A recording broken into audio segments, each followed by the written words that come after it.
The rise in mass shootings across the country has actually intensified debates over gun control. As you know, yet again, a country divided as lawmakers continue failing to find common ground.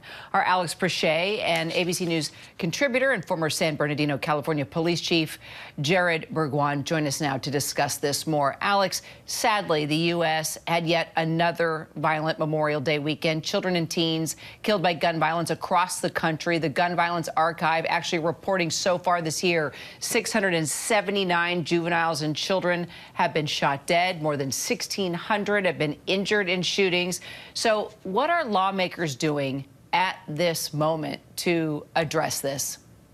Well, Kira, yes, those stats are eye-popping, and when you hear the stories involved, it's even more tragic, including a father and son, a 9-year-old in Philadelphia that were shot over this weekend. But right now, lawmakers are continuing negotiations. There's going to be a subgroup of those 9 senators that we talked about last week that are going to be meeting via Zoom today. Multiple sources telling us that group includes Senator Chris Murphy, John Cornyn, Thom Tillis, and Kyrsten Sinema. Speaking this afternoon. There will be a larger discussion with the entirety of that group later on this weekend, and they're going over ideas, essentially. We've heard them talk about red flag laws and also more comprehensive expanded background checks for commercial sales. Also possibly maybe raising the age for requirement for certain firearms. But we're not expecting a readout from today's meeting.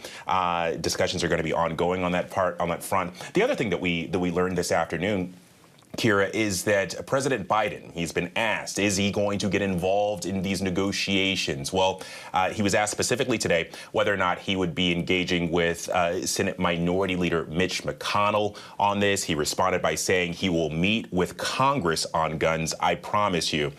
So we'll be looking for a little bit more guidance on that, too. But it does appear the president now saying that he is going to meet with Congress on the topic of guns. But, Alex, it also seems like Senate Majority Leader Chuck Schumer is still not taking a hard stance on gun control legislation like some other Democratic lawmakers. So why is he holding back? I don't know that I'd boil it down that simply. I mean, I think we saw Leader we saw Leader Schumer come out last week and blast what he called were MAGA Republicans who were thwarting issues on gun control. Also, I mean, I think his position on this has been pretty clear from the get-go. But I think, you know, from his standpoint right now, he is trying to give his Democratic negotiators in the Senate, these group of 5 that have been having these talks since last week, an opportunity to come to some sort of bipartisan agreement.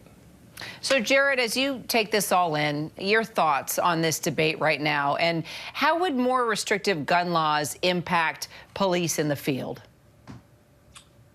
You know, we can look at this particular incident, and I think everybody agrees that, you know, an 18-year-old kid dealing with an emotional crisis should not be able to buy a gun. Certainly from a police standpoint, I didn't want to see the guns in the hands of folks that were dealing with mental illness.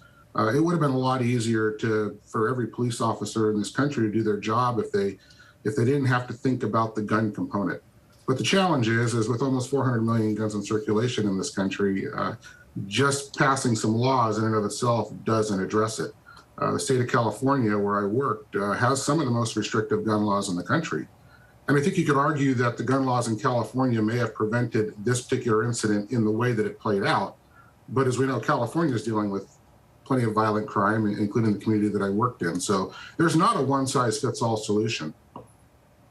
So, Jared, as you know, Uvalde police are truly under intense scrutiny right now for how they responded to this mass shooting. The Department of Justice is now reviewing how the officers responded. Take us inside the investigation, and what do you think they should be digging into? You're going to have 2 investigations that are going to be running parallel here. One is going to be the criminal investigation, that piece of aligning all of your evidence and your interviews and everything that happened with the crime itself. That's going to be part of the criminal probe. And then, as we know, the Department of Justice is going to step in and do an investigation into the response. And what that basically says, it's an after-action report.